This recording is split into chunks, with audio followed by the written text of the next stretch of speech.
नमस्कार दोस्तों, आज हम देख रहे हैं उपरस और सारे उपरस एक पेज के अंदर। ठीक है, तो पहला आता है उपरस कौन सा है? गंधक। पहला गंधक होता है जिसे सल्फर बोला गया है। इसका boiling point 444.8 degree centigrade, melting point 119 degree centigrade. इसके सिनोनिम्स क्या हुए? कुष्ठारी, पामारी, शुलवारी, पूतिगंध, बलिवशा।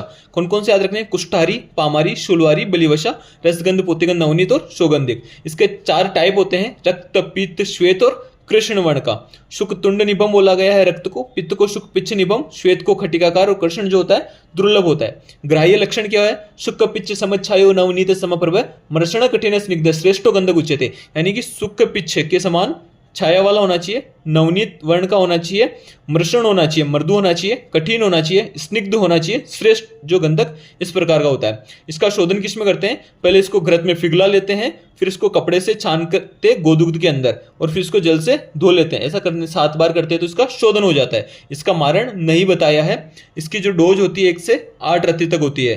त्रिफलाक्वात, मधु, घृत और भृंगराज सौरसिस का अनुपान होता है। इंडिकेशन कौन कौन से रोगों में? कुष्ठ, कंडू, पामा, त्वक विकार, श्वास, काश, दीपन, पलिया रोग, क्षय और उदर रोग होता है। इसके योग कौन कौन से हैं? रस सिंदूर, रस परपटी, गंधकवटी, कज्जली, रस गर्भ पोटली, गंधकाद्य, मलहर। और एक आता है हमारे पास गंधक रसायन, जिसकी डोज कितनी होती है? 1 कर्स होती है। ठीक है, उसमें 11 द्रव्य होते हैं जिनकी 8-8 भावना लगती है। 11 द्रव्य कौन से हैं? त्रिफला, चतुर्जात, शुंठी, आद्रक, भृंगराज और गुड़ुची। इनकी सबकी 8-8 भावना लगती है। ठीक है, अब बात करते हैं गेरिक। गेरिक का फॉर्मूला क्या होता है? Fe2O3, जिसे रेड ओकियर बोला जाता है। इसके सिनोनिम्स रक्त धातु, लोह धातु, गिरीच, गेरेई, गिरिमर्दभव, गिरिमर्तिका। 2 टाइप के होते हैं, पाषाण गेरिक और स्वर्ण गेरिक। तो पाषाण गेरिक जो होता है हमारे पास ग्राह्य होता है। तो इसका ग्राह्य लक्षण क्या लिखा है? पाषाणम गेरिकम प्रोक्तम कठिन ताम्र वर्णकम अत्यंत शोणितम स्निग्धम मर्षणम स्वर्ण गेरिकम। कि जो पाषाण गेरिक होता है वो कठिन होता है, ताम्र वर्ण का होता है, और जो स्वर्ण गेरिक होता है वो शोणित होता है, रक्त वर्ण का होता है, स्निग्ध होता है और मृषण होता है। इसका शोधन किस प्रकार? या तो गोदुग्ध की भावना लगाएंगे या गोघृत में इसका भर्जन कर लेते हैं। इसका भी मारण मेंशन नहीं है। इसकी डोज 2 से 4 रत्ती। कौन से रोगों में? कंडू, रुक्षता, दाह, रक्तपित्त, हिक्का, वर्ण रोपक, पित्त ज्वर नाशक होता है। इसके योग कामनुदारस, लघु सूसेकर रस, पित्तांतक योग, जात्यादि तेल, इरिमेद आदि तेल होता है। अब हम देखते हैं काशीश। काशीश का जो फॉर्मूला होता है FeSO4.7H2, फेरस सल्फेट से ग्रीन विट्रोल भी बोला जाता है। इसके सिनोनिम खग, खेचर, काशीश, काशीशक, पांशुक, पांशुकाशीष, पुष्पकाशीष। रसरत्न समुच्चय ने इसके 2 टाइप बताए, बालुका काशीष और पुष्पकाशीष। तो इसका ग्राह्य लक्षण क्या होता है? श्वेत ईशत पीत वर्ण का जो होता है, श्वेत ईशत पीत वर्ण का जो काशीष होता है वो हमारे पास क्या होता है? ग्राह्य होता है। तो काशीष, तो इसका शोधन किस में करते हैं? भृंगराज सौरस में स्वेदन करना होता है। भृंगराज सौरस में 3 प्रहर तक इसका स्वेदन करते हैं तो इसका शोधन हो जाता है। फिर भृंगराज सौरस की इसमें भावना देते हैं। इसका मारण करता है तो स्नुई पत्र सौरस की भावना देनी है अमल रस के नष्ट होने तक, और फिर इसमें लघुपुट लगा देते हैं। इसकी जो डोज होती है 1 से, तो इसकी डोज कितनी होती है? 1/2 से 2 रत्ती इसकी डोज होती है। मूत्रकर्ष, कंडू, पांडु, कृमि, विष, अश्मरी, शीत्र और ज्वर रोगों में काम में आती है। इसके जो योग होते हैं रज परिवर्तनी वटी, लोह रसायन, शिवरात्रि, शिवत्रारी रस। ठीक है, अब बात करते हैं कांक्षी यानी स्फटिका, पोटास, एलम, K2SO4.L2SO4.24H2O। इसके जो सिनोनिम्स होते हैं तुवरी, फुल्लका, रंगदा, रंगदात्री, रंगडरडा, सौराष्ट्री, शुभ्रा, फटिका। इसके जो टाइप बताएं फटकी और फुल्लिका, 2 टाइप बताएं रसरत्न समुच्चय में। जो फटकी होती है ईशत पीत वर्ण की होती है, जो फुल्लिका होती है वो शुभ्र वर्ण की होती है। इसके ग्राह्य लक्षण ईशत पीत गुरु स्निग्धा, पीत का विषनाशिनी, निर्भारा शुभ्र वर्ण च स्निग्धा सामला प्रामता। कौन सी होनी चाहिए? ईशत पीत वर्ण की होनी चाहिए, गुरु होनी चाहिए, स्निग्ध होनी चाहिए और थोड़ी सी पित्त वर्ण की, ईशत पित्त वर्ण की होनी चाहिए, वो आपके पास ग्राह्य होती है। इसका शोधन निर्जलीकरण करते हैं, मतलब इसको अग्नि पर फुला लेते हैं या फिर 3 दिन तक कांजी में डुबोकर रखते हैं तो इसका शोधन हो जाता है। इसका भी मारण मेंशन नहीं है। इसकी भी डोज 2 से 4 रत्ती होती है। कौन से रोग में? शीत्र, कुष्ठ, कंडू, शूल, कफरज रोग, पित्तज रोग, काश, श्वास, विषम ज्वर, सारे रोगों में काम में आती है। और इसके जो योग होते हैं वो शुभ्राभशम, शंख द्राव रस, श्वेत परपट्टी में काम में आता है, चतुर्सुधादि रस। अब हम देखते हैं हरताल। क्या देख रहे हैं भैया? हरताल इंपॉर्टेंट है। तो इसका जो फॉर्मूला होता है AS2S3 होता है। ताल से 3 याद रखिएगा। ताल से क्या 3 याद रखिएगा? येलो और पिमेंट। इसके जो सिनोनिम्स होते हैं मलगंधज, चित्रगंध, ताल, वंगारी, वंगारी इसको बोला गया है, कुष्टारी और पामारी किसको बोला गया है, गंधक को बोला गया है। पितनक, नटभूषण, नटमंडक, चलेशभूषण, वंशपत्रक और विडालक, पिंजर इसके पर्याय होते हैं। पत्र हड़ताल और पिंड हड़ताल दो होते हैं। पत्र हड़ताल जो उत्तम होता है और पिंड हड़ताल अधम होता है। स्त्री पुष्प हर जो बोला है वो पिंड हड़ताल को बोला गया है। इसके ग्राह्य लक्षण स्वर्ण वर्ण का होता है, गुरु होता है, स्निग्ध होता है और छोटे छोटे इसमें पत्र होते हैं। भासुर यानी भारी होता है। ये जो तत्र पत्र तालकम प्रोक्तम बहुपत्रम रसायनम, इसमें बहुत सारे पत्र होते हैं और इसको रसायन बोला गया है। जिसमें पत्र नहीं होते हैं, पिंड के समान होता है, वो अल्प सत्व वाला होता है, गुरु होता है और स्त्री पुष्प को हरने वाला होता है, वो गुणों में अल्प होता है। इसको पिंड ताल बोला गया है, मतलब पिंड हरताल बोला गया है। ठीक है, इसका शोधन या तो कुष्मांड संवृक्ष में या तिलक्षार जल में या चूर्णोदक में किसी भी एक द्रव्य में दोलाई यंत्र में स्वेदन कर लेना है। 3 घंटे तक इसका स्वेदन करने से इसका शोधन हो जाता है। अब इसका मारण करना है तो हरताल के अर्क दुग्ध की भावना लगाते हैं। हरताल में अर्क दुग्ध की 10 भावना लगाते हैं। चक्री का बना और प्लास भस्म के मध्य में रखते हैं, क्योंकि ये पॉइजनस होता है तो प्लास भस्म के मध्य में रखकर 4 प्रहर तक इसका भस्म यंत्र विधि से पाक करते हैं। किसके द्वारा? भस्म यंत्र विधि के द्वारा इसका पाक कर लेते हैं। इसकी डोज कितनी बताइए हरताल की? 1/4 से 1/2 रत्ती, 1/4 से 1/2 रत्ती। इसे विष एंड भूत बाधा नाशक बोला है। रसायन बल्य, ब्रंगणी, अग्निदीपक, गुड़ूची कषाय, शहद और गर्द इसका अनुपान बताया है इन्होंने।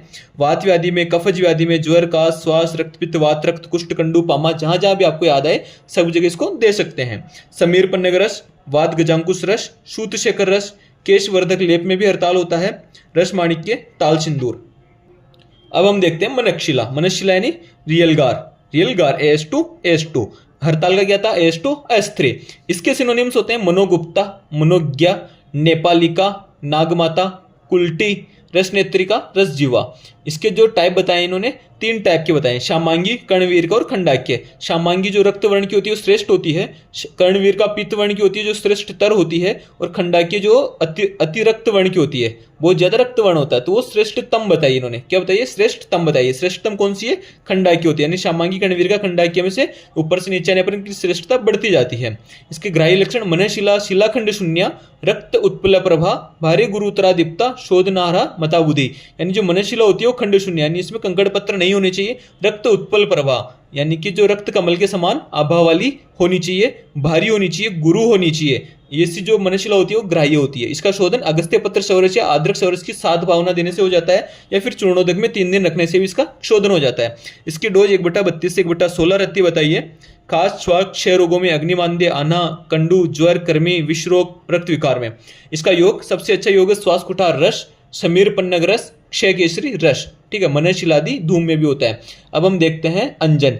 अंजन है कोरेलियम। इसके जो पर्याय होते हैं वो मेचक और लोचक, मेचक और लोचक। इसके टाइप 5 टाइप बताए हैं। सोविरंजन, स्रोतांजन, रसांजन, पुष्पांजन, नीलांजन। कौन कौन से टाइप? सोविरंजन, स्रोतांजन, रसांजन, पुष्पांजन और नीलांजन। सोविरंजन और रसांजन, स्रोतांजन क्या होता है? Sb2S3। रसांजन क्या होता है? HGO। पुष्पांजन होता है जेडनो और नीलांजन होता है PbS।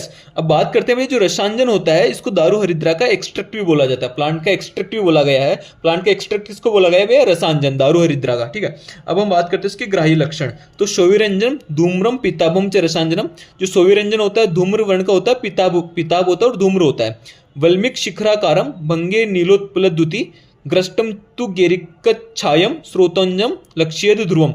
जो स्रोतंजन होता है वो ग्रस्ट घिसने पर गेरिक के समान छाया वाला होता है। पुष्पांजनम शीतम चैव, पुष्पांजन किसके समान होता है? शीता के समान होता है। विद्या नीलांजनम गुरु, और जो नीलांजन होता है वो गुरु होता है। ठीक है, अब इसका शोधन बनराज सौरस की भावना देते हैं, इसका शोधन हो जाता है। इसका मारण नहीं बताया है।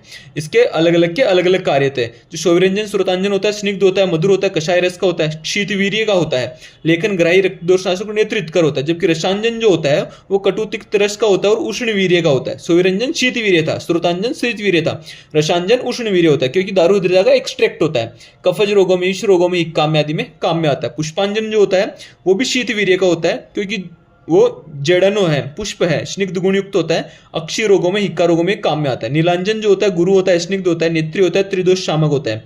स्वर्ण का मारण करते हैं नीलांजन से। विषग्न होता है, हिक्का वधमान रोगों में इसका उपयोग किया जाता है। इसके जो पुष्यानुक चूर्ण में आता है वातारी रस, चंदनादि चूर्ण और पीयूषवल्ली रस में होता है। अब हम देखते हैं कंकुष्ट। कंकुष्ट को क्या बोला गया है? रूहार्ब बोला गया है। रूबार्ब बोला गया है। गेम्बोस ट्री से इसका कुछ स्निग्ध द्रव्य है, संदिग्ध द्रव्य है ये, स्निग्ध नहीं सॉरी संदिग्ध द्रव्य है, इसका पता नहीं है कि क्या है। तो रेचक, हेमवती, रंगदायक, स्वर्णक्षीरी, तीक्ष्ण दुग्धिका, ताल कुष्ठ और विरंग इसके पर्याय होते हैं। याद रखिएगा, रेचक, हेमवती, रंगदायक। रेचक क्यों बोला गया है? अत्यधिक मात्रा में रेचन करवा सकता है। इसके दो टाइप बताएं, एक तो नलिकाख्य और एक रेणुका। कौन कौन सा? नलिकाख्य और रेणुका।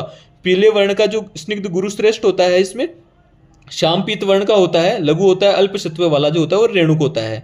इसे देखो, स्वर्ण क्षीरी का निर्यास बोला डल्लण ने, या परवाल की आभा वाला कोई रक्त वर्ण का द्रव्य बोला रसायनों ने, या घोड़े के बच्चे का नाभिनाल, पैदा हुए हाथी के बच्चे का मल रसरत्न समुच्चय में बोला गया है। या फिर गेम्बोस ट्री का घन सत्व, यादव जी ट्रिकम जी ने बोला है गेम्बोस ट्री का घन सत्व होता है। इसका शोधन किस प्रकार करते हैं भैया? शुंठी क्वाथ की इसमें 3 भावना देते हैं, शुंठी क्वाथ की 3 भावना देते हैं। फिर इसका मारण 1 योग की मात्रा में ग्राही औषध के साथ लेने पर शीघ्र विरेचन करवाता है, आमजन्य रोगों को ये शांत करता है। ठीक है, इसका मारण नहीं बताया है। और इसका इंडिकेशन कहाँ है? वर्ण में, उदावर्त, स्थूल, पलिया, गुल्म, आमवाद, अर्श में अति विरेचक होता है, ध्यान रखिएगा। इसलिए इसका पर्याय क्या होता है? रेचक होता है। ठीक है, धन्वंतरी घृत, मृत संजीवनी रस, उदावर्त हर घृत, शोथ उदारी रस में आता है। धन्यवाद दोस्तों। इसी प्रकार के नोट्स अगर चाहिए तो आप हमें कमेंट कर सकते हैं।